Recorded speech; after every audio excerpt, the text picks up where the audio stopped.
Hello. Dedicated memorials were introduced by the Romans and adopted by early Christians. There are gravestones that are relics of St Ninian's mission to southwestern Scotland at the end of the 4th century that are inscribed with a key row. This is a symbol that's made up of the first two letters of Christ's name in Greek, and it was a popular Romano-British Christian emblem. St John's Church at Lussley in Devon has a memorial stone that is believed to date to the 6th century, has a Latin inscription, Dat Widoci Conhici Filius, Dat Widoc, the son of Conhenoch. We don't know who these people were, but they would have been people of prominence at the time. At St Mary's Church, Wirksworth in Derbyshire, there's an 8th century coffin lid known as the Wirksworth stone, and it's beautifully carved with detailed scenes from the life of Christ. It clearly commemorated an important burial, possibly a local saint whose name we've lost. A new style of grave monument appeared in the 9th century. It's the period following the Danish conquest and settlement of much of northern and eastern Britain. It's known as a hogback tomb from the profile, and it has curved sides that rise to a ridge, and they're often carved with stylised shingles representing a house for the departed, a house in Scandinavian style. They're mostly found in Yorkshire and Cumbria, but we also find them in the northeast, Lancashire, Wirral, Derbyshire and Scotland. This example is in the churchyard of the ruined church of St Blaine, Bute in Argyll. The largest collection is at St Thomas's Church, Brompton in Yorkshire, where there are no less than 10.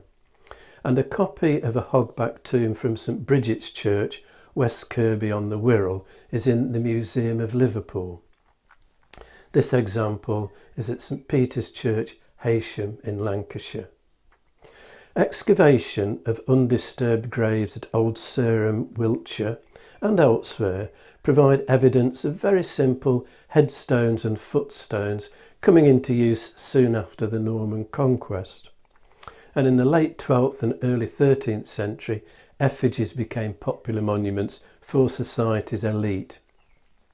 Representative, two-dimensional figures either incised on stone or engraved on latten plates. And latten is an alloy of copper and tin, but they are commonly known as brasses. And the largest collection of brasses in the UK is at St Mary's Church, Cobham in Kent. Among the finest is the brass of Sir John of Cobham, who died in 1408. He's shown holding the church of which he was once patron. Lady Joan of Cobham, her memorial dates to around 1320, is one of the earliest brasses we have of a woman. Effigies, life-size sculptures, works of art, typically set on a tomb chest, appeared alongside these two-dimensional images. Top of the range, three-dimensional versions. And these representations are very valuable to historians. We get to see how people dressed, a record of their costume, including armour, reliable depictions of coats of arms, and a contemporary record of family relationships and dates. This is the tomb of Thomas Cockayne, who died in 1537, and his wife Barbara Fitzherbert. It's in the Church of St Oswald at Ashbourne. Thomas Cockayne was nicknamed the Magnificent by Henry VIII for putting in a good performance at the Battle of Tournai against the French in 1513. There's no effigy on this tomb chest.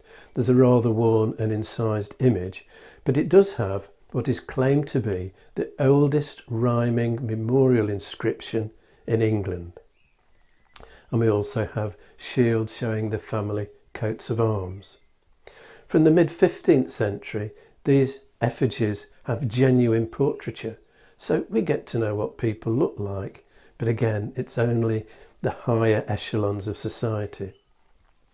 At All Saints' Church, Yulgrave in Derbyshire, there's an alabaster memorial altarpiece which was carved at Burton-on-Trent, and it's dedicated to Robert Gilbert, who died in 1492.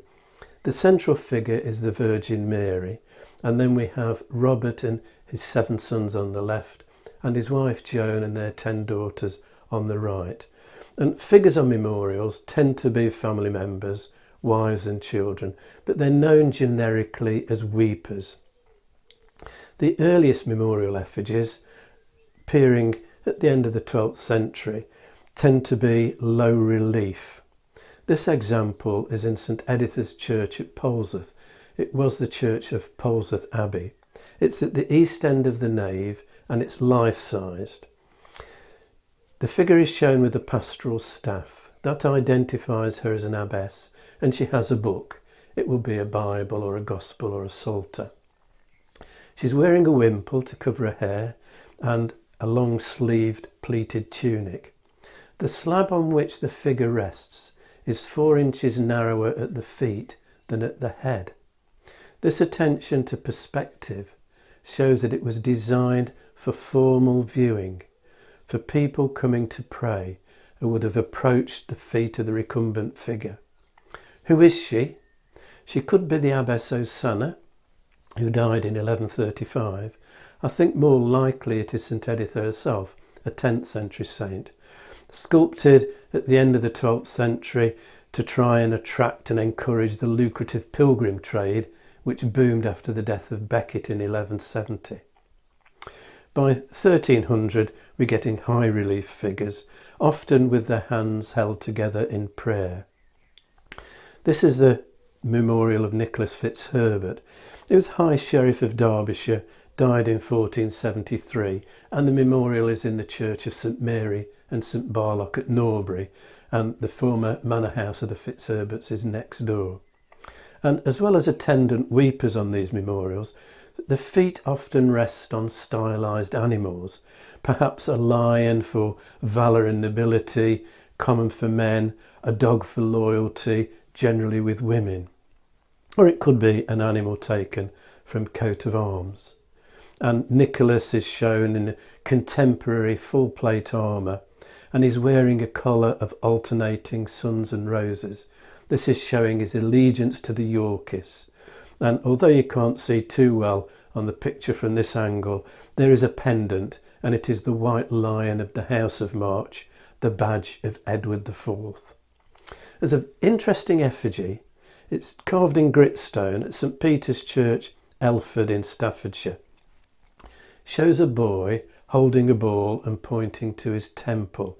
And the story is that this is John Stanley, young son of the Lord of the Manor, who died around about 1460. And he died after being struck by a tennis ball, which at the time were made of wood. The Latin motto on the plinth translates as, "Where the pain is, there is the finger." The problem with this memorial is that young John is shown in 13th century clothing, and the memorial is in remarkably good condition, so there is a suggestion that it might have been a later carving, perhaps a medieval forgery based on a family legend, or else it was a replacement for an earlier carving which had either been damaged or lost. I'm going to continue with the theme of memorials next time and bring the story more up to date. If you've enjoyed this video, hit the like and subscribe buttons and click on the notification bell to be informed when the next video is available, or you can subscribe by clicking on the rose window over my shoulder.